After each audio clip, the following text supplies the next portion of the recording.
This is the K-12 Engineering Education Podcast for October 2nd, 2017.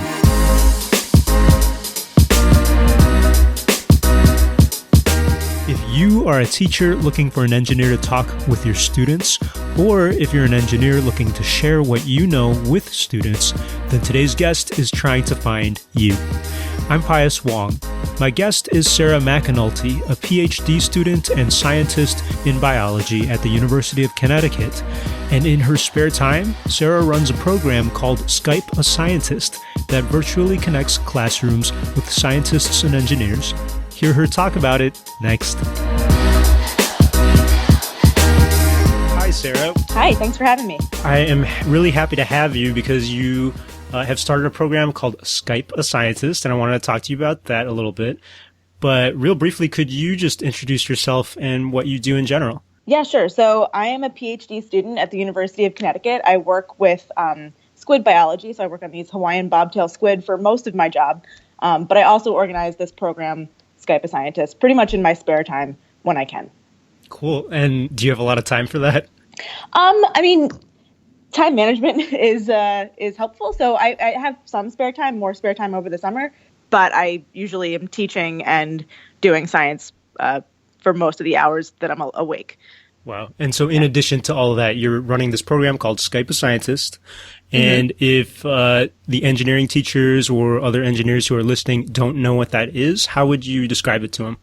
It's basically a program that just matches scientists from all different fields with classrooms across the country and really across the world. The point of the program is just to get students to be able to interact with a real scientist in their classrooms for about a half hour to an hour and just ask questions that they think they'd like to know the answers to. So the scientist will tell the teacher generally what they do and what type of scientist they are, what they work on. And then the teacher will prepare the students, give them a little information about what type of scientist they're about to talk to. This could also be an engineer or a doctor, a veterinarian, depending on what the teacher asks for. And then the scientist or engineer, what have you, will Skype in and then just chat with the students and kind of have a conversation. There's a lot of resources online for lectures by scientists for this group. But we really wanted to have like an actual interaction where the students could feel like they're being heard and really interact, have a personal connection with a scientist. Right. That's actually interesting that you mentioned that. Do you also record any of the interactions that you have? We haven't yet, but we're thinking about doing that in the future. And we have also thought about just posting videos on the website of scientists giving little spiels about what they do. But I'm not sure it would be interesting to people to see the question and answer sessions as it is to be involved in a question and answer session. And we've had like 1,500 scientists or more, like I think we're up to 1,551 or something, signed up. So we have a lot of energy in the scientific community in wanting to like connect with people. So there's no shortage of scientists to get involved.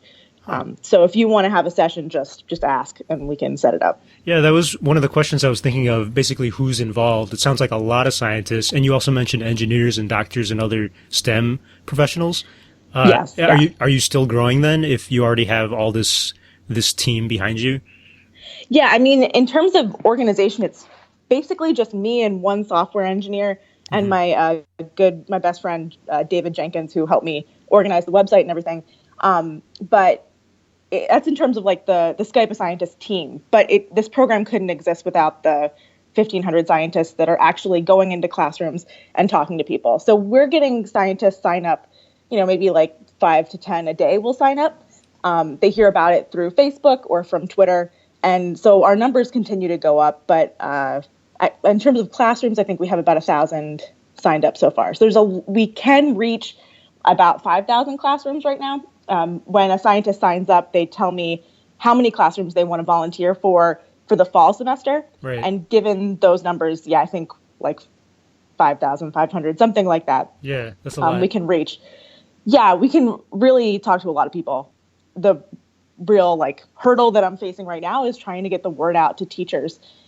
And hopefully this podcast will help with that. Yeah, hopefully. I do know that the engineering teachers I've spoken to personally, they always want students to interact with professional engineers and scientists.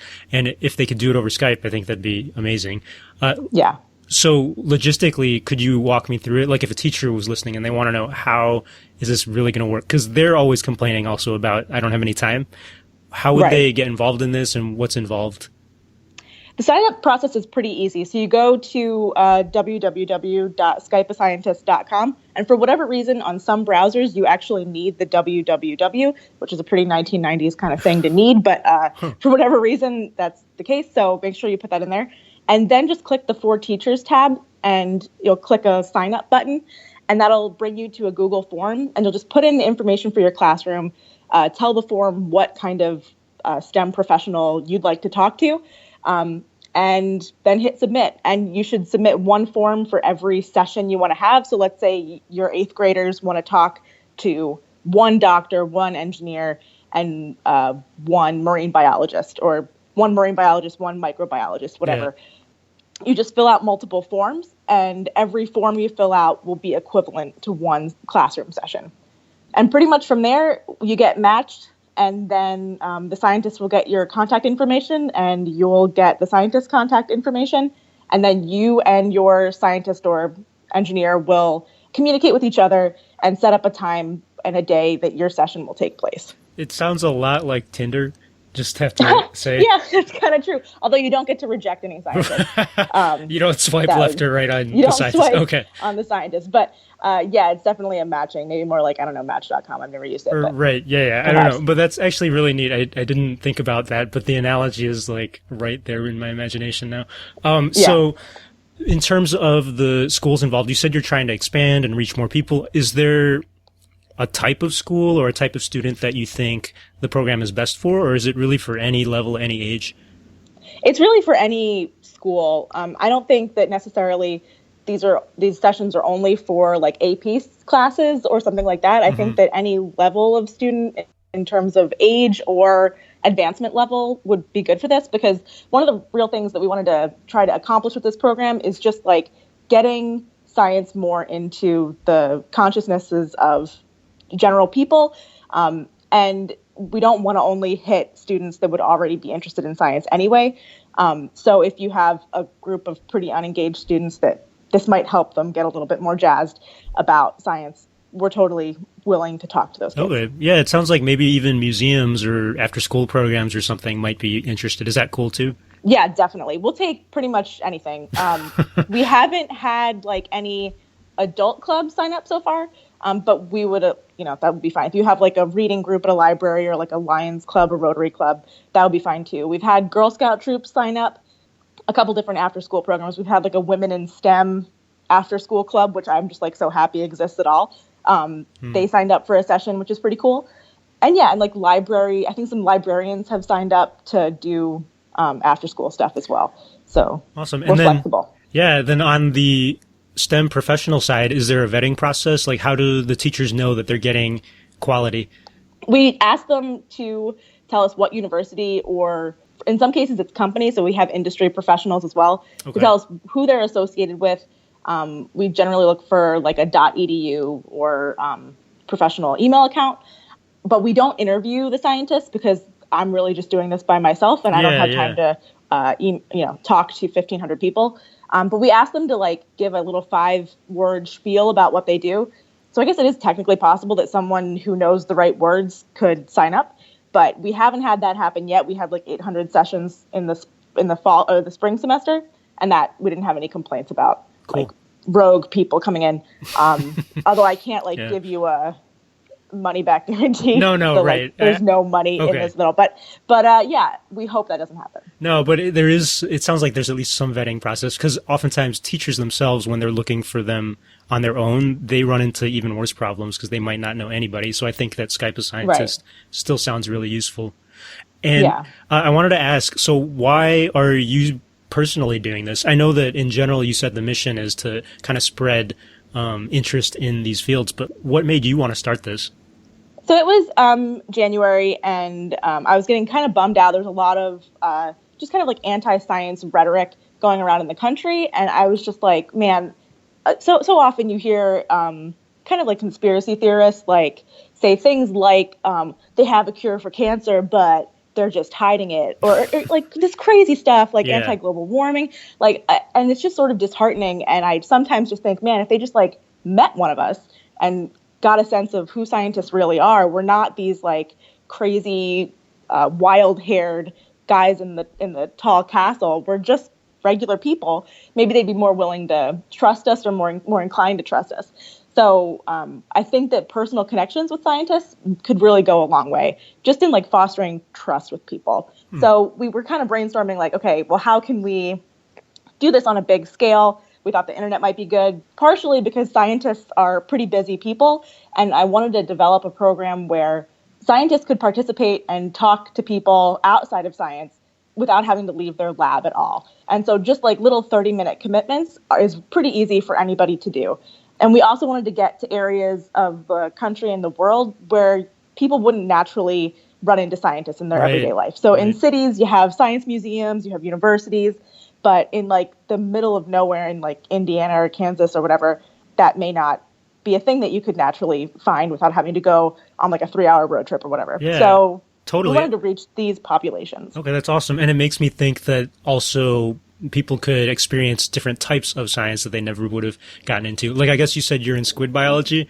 That's something that I'm sure that a lot of Texas people aren't going to see. There's not a lot of squid floating around in the middle of our state. But for sure. What's the future of the program then? I know it's kind of this volunteer thing that you're doing because it's fulfilling and stuff, but what do you envision happening with it? I mean, so last semester I had matched every scientist and classroom by hand. Wow. Which took a long time. And now we have this kind of computer program that will do it for us. So in terms of like the amount of time it takes for me, it's gone down a lot, which is really great because it's allowed me to expand the program to a lot more people. Thankfully, it's not too terribly much of my time, or at least I hope it won't be. It'll be like answering emails and like kind of putting out little fires. So I hope to just kind of keep it going where it is and get more people enrolled and hearing about it, and keep it where it is in terms of scope, just with more numbers of people. Okay. And Sarah, I'm just going to remind anyone listening that even though it is called Skype a Scientist, you had said that engineers are perfectly welcome and are already involved, right? Yeah, absolutely. Okay, cool. And are there any other things that people should know about the program? Maybe how to contact you, or if they have any questions, anything like that? Yeah, so I would encourage everyone to like read through the website. There's not a ton of stuff on there, so you can probably knock it out in like 5-10 minutes.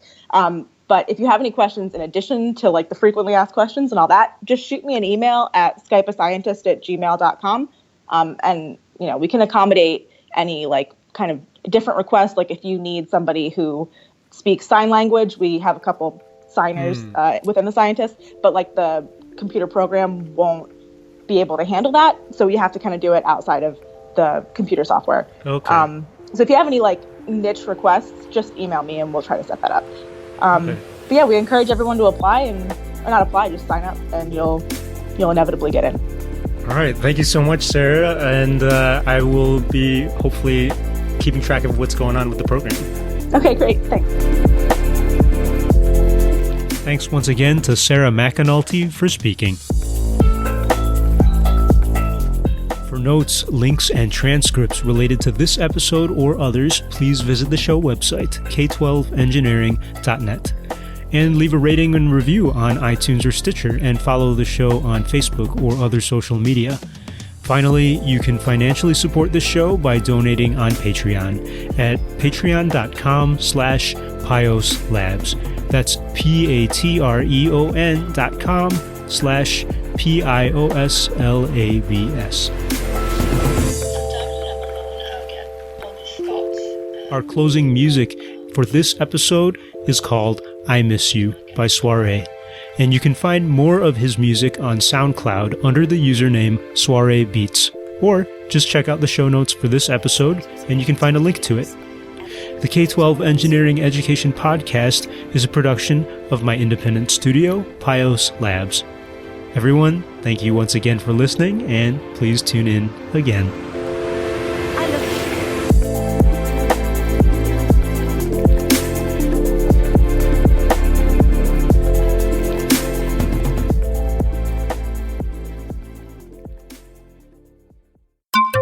It's It's the beginning of October here, and I just have to say once again, thank you so much to the supporters of this show, including and especially the supporters of this show on Patreon. And I mentioned the link before. It's patreon.com/Pios Labs, but basically you make this show possible. You help pay for the internet that runs everything, and you help share the show with others, and I appreciate it. So that's all. Thanks.